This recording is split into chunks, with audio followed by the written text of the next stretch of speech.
ಓಂ ನಮೋ ಭಗವತೆ ಪರಾಯ ಸತ್ಯಾಯ. ಭಾಗವತದ 3ನೇ ಸ್ಕಂದದ 1ನೇ ಅಧ್ಯಾಯದ 24 ಮತ್ತು 25ನೇ ಶ್ಲೋಕಗಳನ್ನು ನಾವಿವತ್ತು ನೋಡಬೇಕು. ತತಸ್ತ್ವತಿವೃಜ್ಯ ಸುರಾಷ್ಟ್ರಮೃದ್ಧಂ ಅಂತ ಆ ಶ್ಲೋಕ. ವಿದುರ ತೀರ್ಥಯಾತ್ರೆಗೆ ಹೊರಟಿದ್ದ. ಸಂಪದ್ಭರಿತವಾದ ಸುರಾಷ್ಟ್ರ, ಸೌವೀರ, ಮತ್ಸ್ಯ, ಕುರುಜಾಂಗಲ ಇವೆಲ್ಲ ಪ್ರದೇಶಗಳನ್ನು ದಾಟಿದ. ಯಮುನಾ ತೀರಕ್ಕೆ ಬಂದ. ಅಲ್ಲಿ ಭಗವದ್ಭಕ್ತನಾದ ಉದ್ಧವನನ್ನು ಕಂಡ. ಕೃಷ್ಣನ ಅಂತರಂಗದ ಅನುಚರ ಆ ಉದ್ಧವ, ಮಹಾಭಗವದ್ಭಕ್ತ. ಬೃಹಸ್ಪತಿಯಿಂದ ನೀತಿಶಾಸ್ತ್ರವನ್ನು ಅಧ್ಯಯನ ಮಾಡಿದವನು. ಬೃಹಸ್ಪತಿಯ ಅವತಾರನೂ ಹೌದು, ಇಲ್ಲಿ ಬಂದಿಲ್ಲ, ಮಹಾಭಾರತ ತಾತ್ಪರ್ಯ ನಿರ್ಣಯದಲ್ಲಿ ಬಂದಿದೆ. ಅಂಥ ಉದ್ಧವನನ್ನ ಪ್ರೀತಿಯಿಂದ ಗಾಢವಾಗಿ ಆಲಿಂಗಿಸಿದ. ಮತ್ತೆ ಬಂಧುಗಳಾದ ಯಾದವರ ಕ್ಷೇಮದ ಬಗ್ಗೆ ಪ್ರಶ್ನಿಸಿದ ಈ ವಿದುರ. ಕೆಲವು ಪಾಠಗಳಲ್ಲಿ ಪ್ರಾಪ್ತನಯಂ ಅನ್ನೋದರ ಬದಲಾಗಿ ಪ್ರಾಕ್ ತನಯಂ ಅಂತ ಹೀಗೆ ಪಾಠ ಇದೆ. ಶ್ರೀಧರರ ವ್ಯಾಖ್ಯಾನಕ್ಕನುಸಾರವಾಗಿ ಪ್ರಾಕ್ ತನಯಂ, ಪೂರ್ವ ಶಿಷ್ಯಂ, ಹಿಂದೆ ಬೃಹಸ್ಪತಿಗೆ ಶಿಷ್ಯನಾಗಿದ್ದವನು ಅನ್ನುವ ಪಾಠ ಇದೆ. ಭಗವತ್ ಪ್ರಜಾನಾಂ ಅಂತ ಶ್ಲೋಕದಲ್ಲಿದೆಯಲ್ಲ, ಅದಕ್ಕೆ ಭಗವಂತನ ಪ್ರಜೆಗಳು ಅಂದ್ರೆ ಭಗವಂತನ ಅಧೀನರಾದವರು, ಅವನ ಪೋಷಣೆಗೆ ಒಳಪಟ್ಟವರು ಅಂತ ಅರ್ಥ ಹೇಳ್ತಾರೆ ಶ್ರೀಧರರು. ವೀರರಾಘವರ ದೃಷ್ಟಿಯಲ್ಲಿ ಭಗವಂತನ ಪುತ್ರ, ಪೌತ್ರ ಮೊದಲಾದವರು, ಅವರ ಕುಶಲವನ್ನ ಕೇಳಿದ ಅಂತ ಅಭಿಪ್ರಾಯ. ವಿಜಯಧ್ವಜರು ಮತ್ತು ಯಾದವಾರರು ಹೇಳುವಂತೆ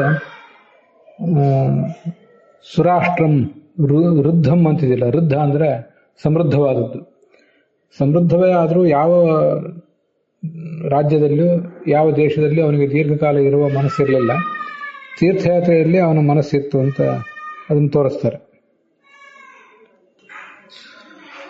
ಭಗವತ್ ಪ್ರಜಾ ಅಂತ 25ನೇ ಶ್ಲೋಕದಲ್ಲಿ ಏನಿದೆ, ಅದಕ್ಕೆ ವಿಜಯಧ್ವಜರು ಭಗವಂತ ಕೃಷ್ಣ ಯಾರಿಗೆ ಮಗನಾಗಿದ್ದಾನೋ ಅಂಥ ಯಾದವರು ಅನ್ನೋ ಅರ್ಥವನ್ನು ಹೇಳ್ತಾರೆ. ಭಗವಾನ್ ಕೃಷ್ಣ ಪ್ರಜಾ ಅಂದ್ರೆ ಪುತ್ರ, ಯಶಾಂತಿ ಅಂತ ಬಹುರೀಹಿಯ ಅರ್ಥ ಅವ್ರದ್ದು.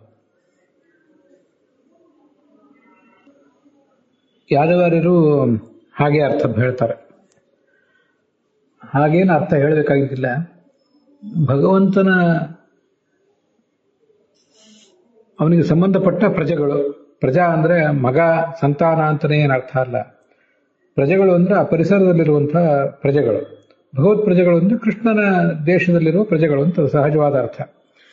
ಭಗವಂತ ಕೃಷ್ಣ ಯಾರಿಗೆ ಪ್ರಜೆಯಾಗಿದ್ದಾನೋ ಅಂದ್ರೆ ಮಗನಾಗಿದ್ದಾನೋ ಅವರು ಅಂತ ಹೇಳಿದ್ರೆ ಕೃಷ್ಣನ ಹಿಂದಿನ ತಲೆಮಾರುಗಳು, ಅವನ ತಂದೆ, ಚಿಕ್ಕಪ್ಪಂದರು, ಅಜ್ಜ, ಮುತ್ತಜ್ಜ ಅವ್ರ ಬಗ್ಗೆ ಮಾತ್ರ ಹೇಳಿದಂತಾಗ್ತದೆ.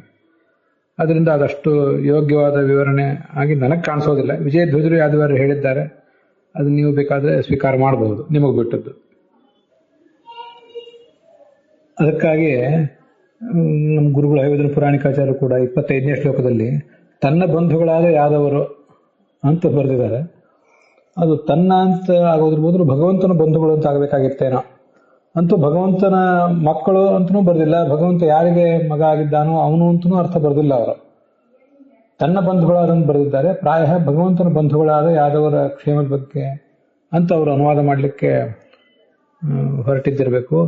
ಹಾಗೆ ತನ್ನ ಭಗವಂತನ ಅನ್ನೋದ್ರ ಬದಲು ತನ್ನ ಅಂತ ಆಗಿದೆ ಅಂತ ಕಾಣಿಸ್ತದೆ ಅದನ್ನು ನೋಡಿದರೆ.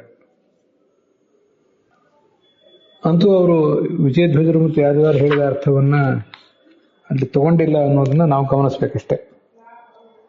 ಸುರಾಷ್ಟ್ರ ಅಂದ್ರೆ ಸೌರಾಷ್ಟ್ರ, ಇದರ ಗುಜರಾತ್. ಮತ್ಸ್ಯ ಅಂದ್ರೆ ಇವು ರಾಜಸ್ಥಾನ. ಹೀಗೆ ಗುಜರಾತ್, ರಾಜಸ್ಥಾನ್, ಈ ಕಡೆ ಮತ್ತೆ ಉತ್ತರ ಪ್ರದೇಶ, ಅವೆಲ್ಲ ಪರಿಸರಗಳಲ್ಲಿ ಅವನು ತೀರ್ಥಯಾತ್ರೆ ಮಾಡ್ತಿದ್ದ. ಮಾಡಿ ಅಲ್ಲಿ ಒಂದ್ ಕಡೆ ಯಮುನಾ ನದಿ ತೀರದಲ್ಲಿ ಉದ್ಧವನನ್ನು ಕಂಡ ಅಂತ ಅದರ ತಾತ್ಪರ್ಯ ಆಗ್ತದೆ. ಹೀಗೆ ಇವೆರಡು ಶ್ಲೋಕಗಳ ವಿವರದೊಂದಿಗೆ ಇವತ್ತಿನ ಈ ಭಾಗ ಸಮಾಪ್ತ ಆಗಿದೆ.